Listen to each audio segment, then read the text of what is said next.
संत जाते हैं वहां तुम जाओगे। ये भगवान का वचन है, कुछ छोड़ना नहीं है।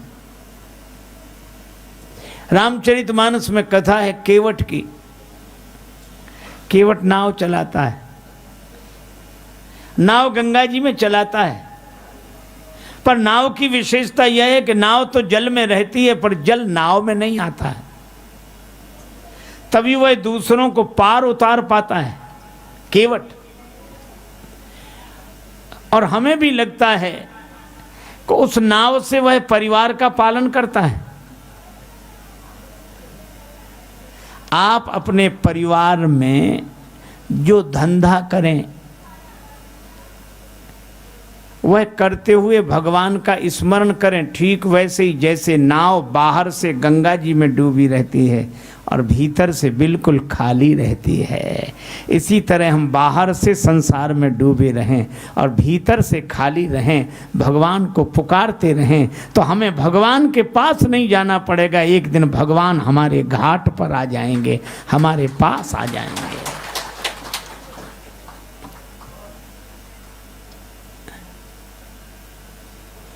मगर राम पहुंचे जब गंगा किनारे तो खुदा को पड़ी ना खुदा की जरूरत। भगवान को केवट की जरूरत पड़ी, ना खुदा, केवट को बोलते हैं। राम जी सुमंत जी को लौटा रहे हैं।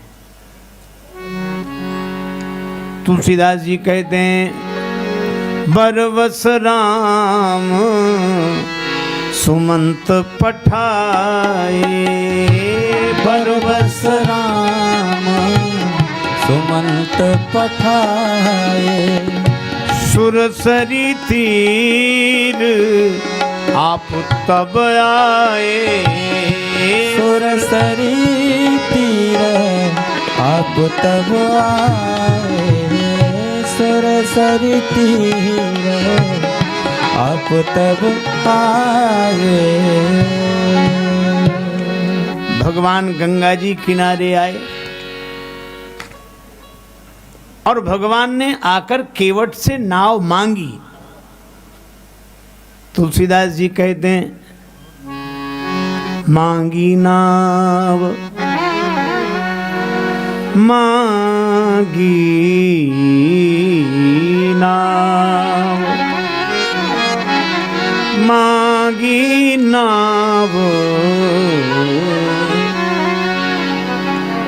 भगवान ने नाव मांगी।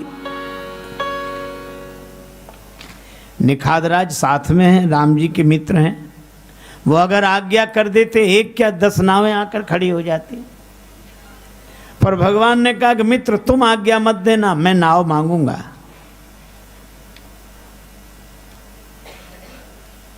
क्योंकि मेरी मां ने कहा है कि राम जब तक तुम आम नहीं बनोगे तब तक राम नहीं बनोगे। आम आदमी की तरह कठिनाइयों का अनुभव तो करें, आम आदमी की तरह नाव मांगे।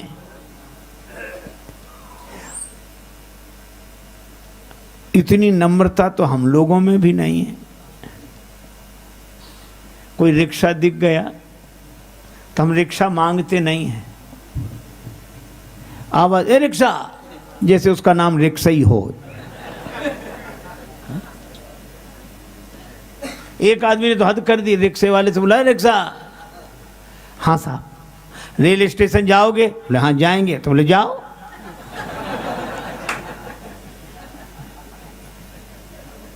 दो आदमी एक रिक्शे पर 2 घंटे बैठे, उतरकर उसे अठन्नी दे दी।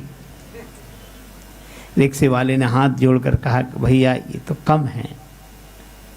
दूसरा क्या कहते, कम है? अपना मकान लिख दें तुम्हारे नाम, जमीन लिख दें, बड़े कम। दूसरा क्या कहता, इसके मुंह मत लगो, इन लोगों को मुंह मत लगा करो, ये छोटे लोग हैं, चलो। ये हमारा व्यवहार है और भगवान राम का व्यवहार। आज्ञा नहीं दी, नाव मांगी, मांगी नाव। हे केवट अपनी नाव ले आओ, हमें पार कर दो। और नाव जब मांगी तो केवट के आंखों में आंसू आ गए। केवट ने कहा कि श्रम का मूल्यांकन इतना जिसके मन में हो वो नर नहीं हो सकता, नर रूप में भगवान ही हो सकते हैं। कहा ही तुम्हारा मरम मैं जाना। भगवान नाव मांग रहे हैं, आंसू आ गए उसके। कहने लगा मैं आपका मर्म जान गया, लेकिन नाव नहीं ला रहा हूं। मैं आपके बारे में अच्छी तरह जानता हूं, आपको नाव की जरूरत है ही नहीं, यही जानता हूं।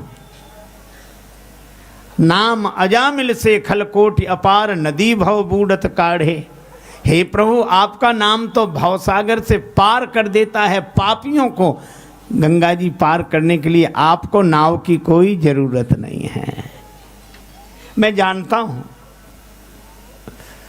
पर भगवान कहते नाव ले आओ। केवट ने मन ही मन कहा कि प्रभु, जनकपुर वाले आपको जनकपुर में रोक नहीं सके। आप जनकपुर से अयोध्या आ गए, अयोध्या वाले नहीं रोक सके, आप श्रृंगवेरपुर में आ गए। निखादराज रोक नहीं सके, आप गंगा जी किनारे आ गए। और मैं भी अगर आपको पार कर दूं तो फिर मेरी क्या हिम्मत जो आपको रोक लूं। बड़े बड़े राजा आपको नहीं रोक सके तो भला मैं क्या रोक पाऊंगा। इसलिए मैंने निश्चय किया, ना नाव लाऊंगा ना पार करूंगा, अपने आप रुके रहोगे। कही तुम्हारा मरम मैं जाना।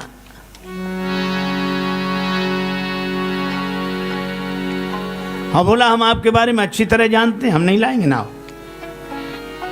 ये अच्छी तरह जानना तो और अटपटा लगता है।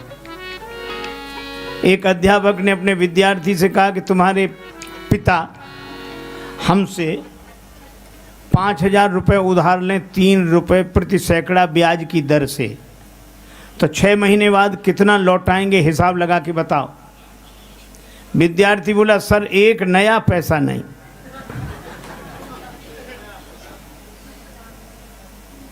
अध्यापक ने कान पकड़कर तमाचा लगाया, क्यों रे, तू गणित नहीं जानता, हिसाब नहीं जानता।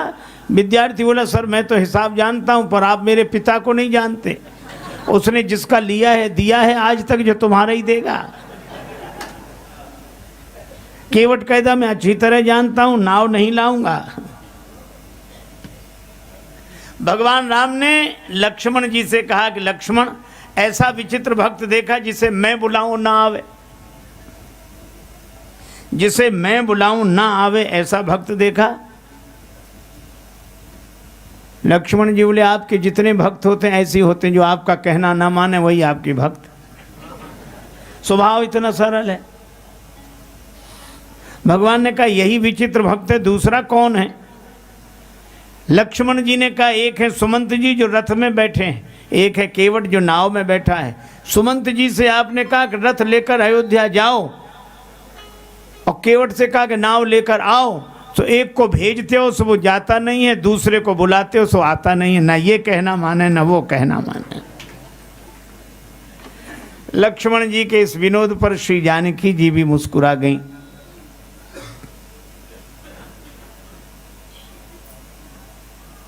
पर राम जी तो जयति वचन रचना अति नागर, वचन रचना में परम प्रवीण हैं श्री राम जी। राम जी ने कहा, लक्ष्मण, किसी दुकानदार का सगुन सवेरे सवेरे का बिगड़ जाए, बौनी बोलते हैं उसे, बौनी बिगड़ जाए, कोई उधार मांगने वाला आ जाए सवेरे सवेरे, तो दुकानदार कहता कि थोड़ा समय का तो ध्यान रखना चाहिए था, तुम सवेरे सवेरे उधार मांगने आ गए, अब हमें दिन भर उधारी का ही सामना करना पड़ेगा। श्री राम जी बोले, इसी तरह हमारी यात्रा का सगुन बिगड़ गया। वनवास हमें हुआ था, 14 वर्ष राम वनवासी। श्री जानकी जी आपको नहीं, श्री लक्ष्मण आपको नहीं। हमने आप दोनों को मना किया था कि हमारे साथ वन मत चलो। दोनों बोले हाँ किया था। राम जी बोले, तो आप दोनों ने कहना माना? दोनों बोले नहीं माना। राम जी बोले, हम तभी समझ गए थे कि यात्रा के शुरू में ये हाल है, तो आगे जितने मिलेंगे सब ऐसे ही मिलेंगे।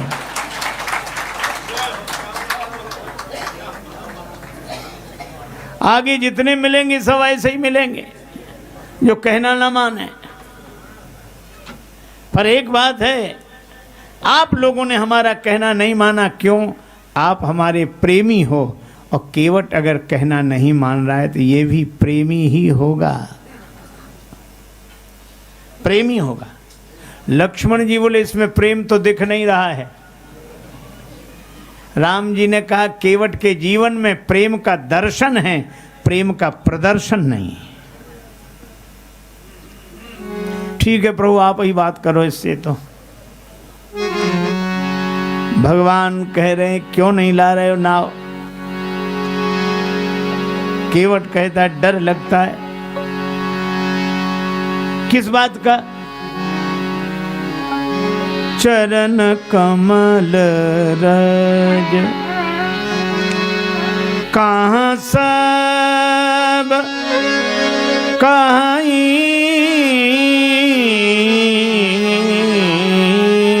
चरण कमल सब कहीं, चरण कमल सब कहे चरण कमल कमल रज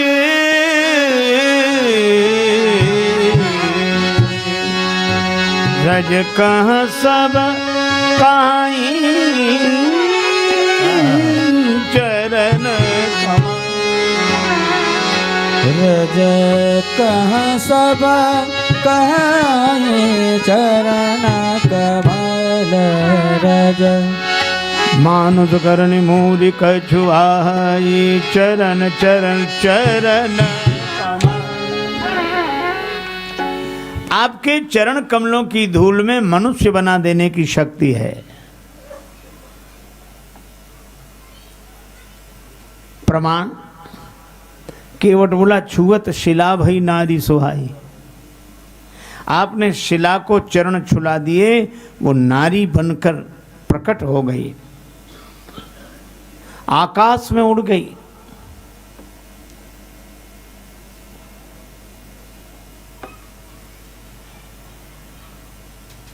भगवान ने कहा तो शिला तो पत्थर की थी, नाव तो लकड़ी की है। केवट बोला वाह महाराज, हम ही मिले हैं बनाने के लिए। आप ना समझ रहे हैं। पाहन ते बन बाहन काठ को कोमल है, जल उखाई रहा है। ये तो लकड़ी की नाव है, इतने दिन से पानी में पड़ी है। पत्थर की शिला जब नारी बन गई तो इसे तो बनने में देर नहीं लगेगी। अच्छा एक बात बताओ, तुम्हारी नाव जड़त्व से मुक्त हो जाएगी, पार करने वाली खुद पार हो जाएगी। यह भी तो अच्छा है, नाव जड़त्व से मुक्त हो जाए, पार करने वाली खुद पार हो जाए। केवट बोला नहीं महाराज, नाव अगर नारी बनेगी तो घर में बैठेगी, घाट पर नहीं रहेगी। नाव है तो घाट पर, नारी बनेगी तो घर पर। तो जो घर में पहले से बैठी हुई है उसे कैसे समझाएंगे?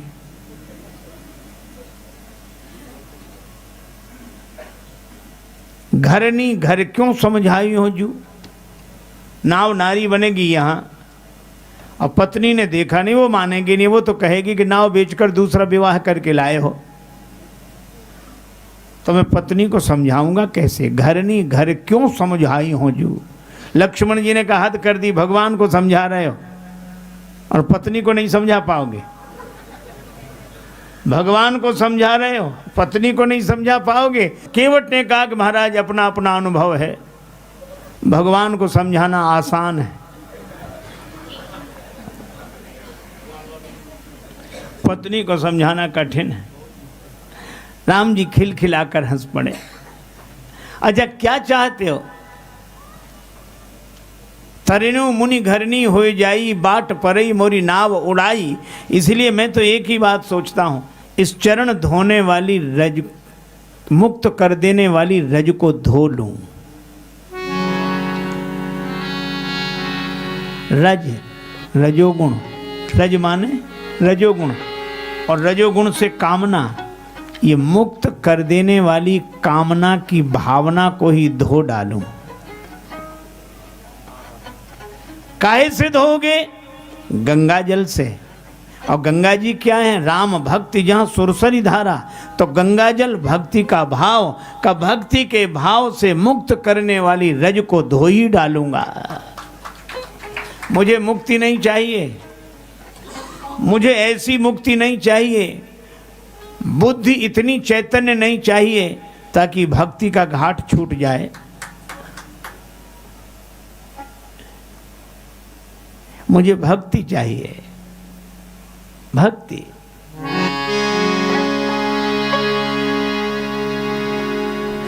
इसलिए इस रज को धो डालूंगा। इसीलिए का सगुण उपासक मोक्ष न लेहि, सगुण उपासक मोक्ष सगुण उपासक मोक्ष तिन कहाँ राम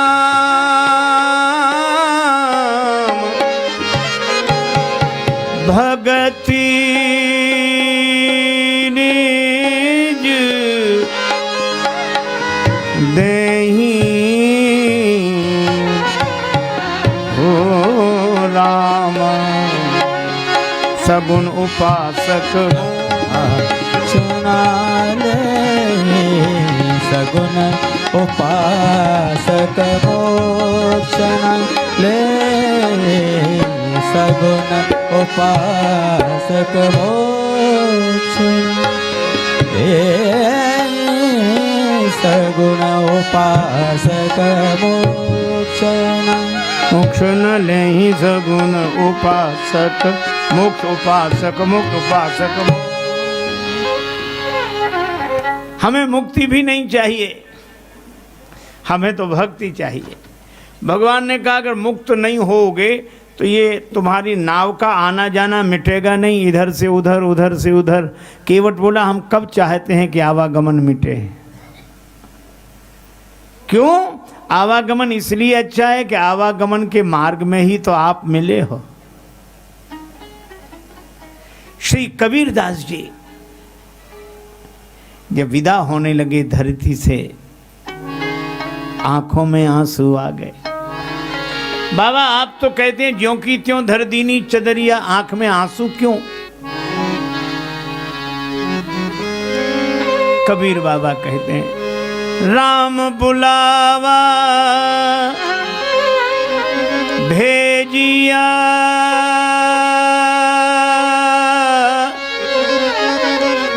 दिया कबीरा रोए,